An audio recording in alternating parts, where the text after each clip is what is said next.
failed negotiations between Eastern Illinois University faculty and administration have resulted in this, a strike.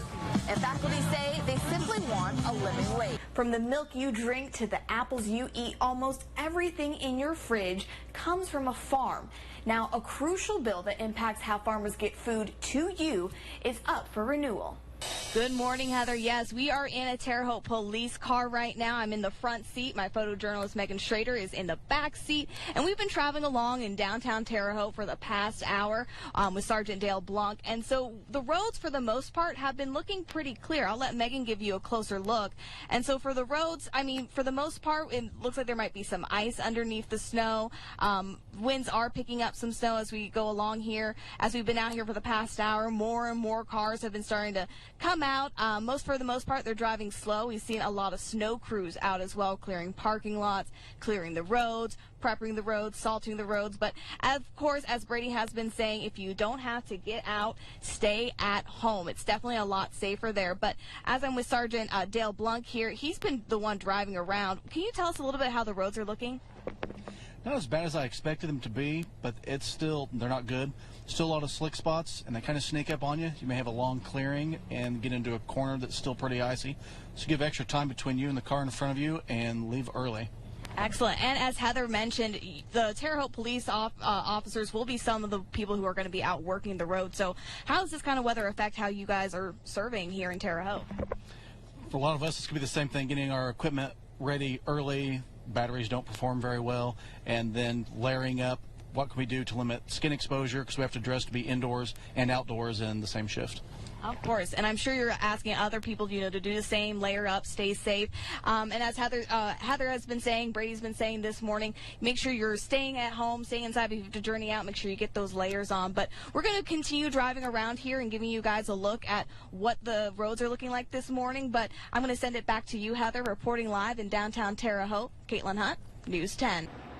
Good morning, John. Yes, I'm still out front and here at the station. I've been keeping an eye on the roads here out in downtown Terre Haute. We've also been keeping an eye here on Ohio Street. So cars, they've been coming by all this morning, a lot of them on their way to work, school, various activities. But there's been quite a change in the looks of the road since what we were seeing last night. A lot of that slush and snow that we were seeing yesterday has disappeared from the roads, but you still need to be careful. As Everett has been saying all morning, a lot of that snow and slush that we saw last night probably melted and has turned into black ice or ice, especially in areas where there wasn't, people weren't treating the road. So be careful as you're stepping outside into a parking lot, into a parking garage, or as you're heading out on the roads. We also still have some travel advisories in our viewing area, so make sure that you guys are driving really slow out there. You're keeping space between you and the other vehicle just so that you can get to your destination safely. But also be keeping an eye on the roads here this morning.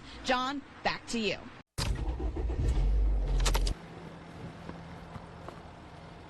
Warming up our vehicles becomes a wintertime ritual for many of us, but this practice put one woman in distress.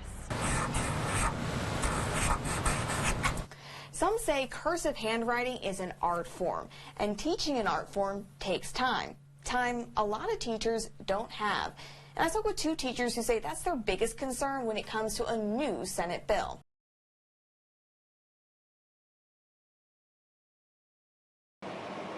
Things were quiet Thursday in Northview Country Estates, a stark difference from the chaos that happened Wednesday night. Neighbor Ashley Bratcher said she heard noises around 8:30 in the evening. I heard a lot of commotion, a lot of loud noises, and stuff breaking. Felt people were outside fighting. I ran out there and it was their trailer on fire. Bratcher says it wasn't until 10 minutes later when people realized children were inside. This led neighbor Michael Roberts Muhammad to jump into action. I tried to get in through the front door, through the back door, that I ran around the back trying to see a way to bust a window or something. There's no way all I could do was fall on my face and pray. Officials have confirmed that 2 children died in the fire. Local fire departments and the state fire marshal were on the scene Thursday, looking for any clues as to what could have started the fire. The loss of 2 young lives has many rethinking their safety. Neighbor Leanne Chandler also leapt into action to try and save the children. She's now worried for her safety. You always hear, they go up fast. You just don't realize until you're there. She now wants to see changes come to her neighborhood. She says the neighborhood only has 2 water hoses. She thinks having more would have made a difference. She's also purchasing more protection for her home. Definitely going and getting fire extinguishers. I think we should have all had those anyway. I'm going to be better prepared.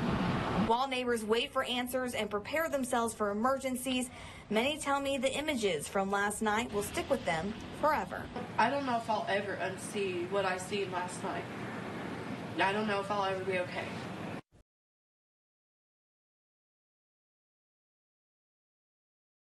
With just 1 year under their belt, the duo behind Predator Hunters Indiana has caught 14 predators across the state. They continue to be active, which is why the organization's leader asked for her name and face to remain anonymous. She says she has already seen the impact of her work. With some of the people that we have caught, we've saved hundreds and hundreds of children. She says the process begins by getting permission from adult women to use their photos as decoys. Their photos are edited to look like young girls to use on various social media platforms. Then, the group waits for men to reach out to the profiles and start conversations. It can be very graphic. Sometimes it's like, wow, I'm a grown woman and I've never even had a grown man talk to me. Some of the ways that these people have talked to what they thought were children. From there, the group tries to organize a public meetup. They also share any details with local police in the hopes of catching the alleged predators. She says they're not willing to break any laws to do their work, but still, they're proud of what they've accomplished. If I'm going to expose one of these people who's willing to do this type of stuff to a child, I'm all for it. Because if it happens to me, it didn't happen to a kid.